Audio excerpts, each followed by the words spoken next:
नागपुर शहर के आउटर हिस्से में गुंठेवारी लेआउट के छोटे मोटे आरक्षण को हटाने के लिए एक समिति के गठन का ऐलान राज्य सरकार द्वारा किया गया है।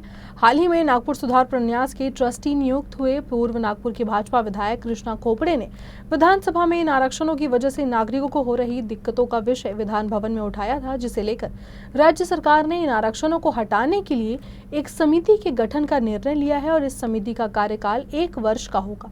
कृष्णा खोपड़े के मुताबिक सरकार के इस निर्णय की वजह से नागपुर में 5 लाख परिवारों को सीधे तौर पर फायदा होगा। पूर्व नागपुर के भाजपा विधायक को पार्टी ने एक और जिम्मेदारी दी है, वो एनआईटी के ट्रस्टी भी बनाए गए हैं। एक विधायक जो नागपुर सुधार प्रन्यास में ट्रस्टी होता है, वो जिम्मेदारी अब कृष्णा खोपड़े संभालेंगे। कल ही विधानसभा में नागपुर सुधार प्रन्यास और नागपुर शहर से जुड़ा हुआ एक महत्वपूर्ण विषय ज़मीनों के आरक्षण को लेकर जो है उस विषय को कृष्णा खोपड़े ने उठाया था। उसमें एक निर्णय हुआ है और 5 सदस्यीय समिति का गठन किया गया है। सबसे पहले तो कृष्णा बाबू, आपका अभिनंदन। और ये जो कल आपने प्रश्न उठाया था विधान भवन में, विधानसभा में, ये क्या प्रश्न था और इसका परिणाम क्या होगा, इससे किस तरीके से फ़ायदा होगा?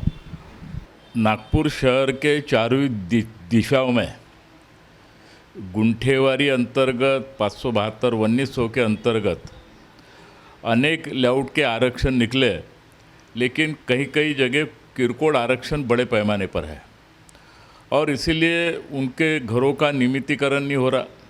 उसकी अगर शहर की टोटल घरों की संख्या अगर जोड़ी जाए तो 5 लाख के ऊपर है और इसीलिए मैंने महाराष्ट्र विधानसभा के अंदर लक्ष्य विधि के माध्यम से ये प्रश्न कायम का हल हो, लोगों को राहत मिले और लोगों के घर नियमितीकरण हो और ये आरक्षण से शहर को मुक्ति मिले, इस संदर्भ में विधानसभा में चर्चा हुई और माननीय हमारे मुख्यमंत्री देवेंद्र जी फडणवीस और उप मुख्यमंत्री एकनाथराव जी शिंदे, जिनके तरफ नगर विकास विभाग है, उन्होंने इस संदर्भ में इस लक्ष्य विधि की दखल लिया और 5 अधिकारियों की एक समिति बना के उनको आरक्षण रद्द करने की जवाबदारी दिया और इसलिए अभी 1 साल की उनको जवाबदारी मिली है और मुझे अपेक्षा है कि 1 साल के अंदर ये नागपुर शहर का विषय जड़ से ये ख़त्म हो।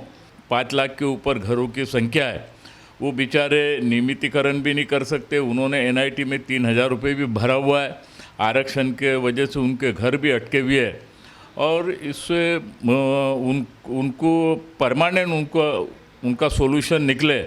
और इस संबंध में जो समिति बनी हुई है और इस समिति को 1 साल के अंदर बड़ी मेहनत भी करना पड़ेगा और मेरी एनआईटी सभापति साहब से भी चर्चा हुई है।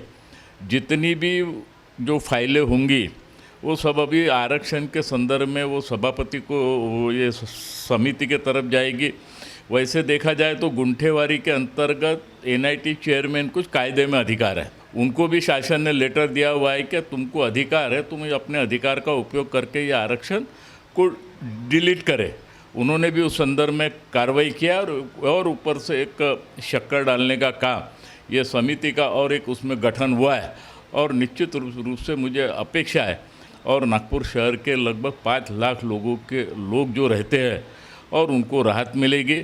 मैं मुख्यमंत्री और उप मुख्यमंत्री का दोनों का आभार मानता हूँ कि एक महत्वपूर्ण विषय के ऊपर विधानसभा में उन्होंने निर्णय लेकर आदेश निकला। धन्यवाद सर। तो ये थे पूर्व नागपुर के विधायक कृष्णा खोपड़े, जो हमें बता रहे थे उन्हें नई जिम्मेदारी पार्टी ने दी है एनआईटी के ट्रस्टी पद की और एक महत्वपूर्ण जो विषय नागपुर शहर में जो ज़मीनों का रिजर्वेशन है उसको लेकर उन्होंने विधानसभा में आवाज़ उठाई और उसको लेकर एक समिति का गठन हुआ है। कृष्णा खोपड़े के मुताबिक 5 लाख लोगों को इसका सीधे तौर पर फ़ायदा होगा। वीडियो जर्नलिस्ट अतुल गवई के साथ दिव्येश द्विवेदी, यूसीएन न्यूज़, नागपुर।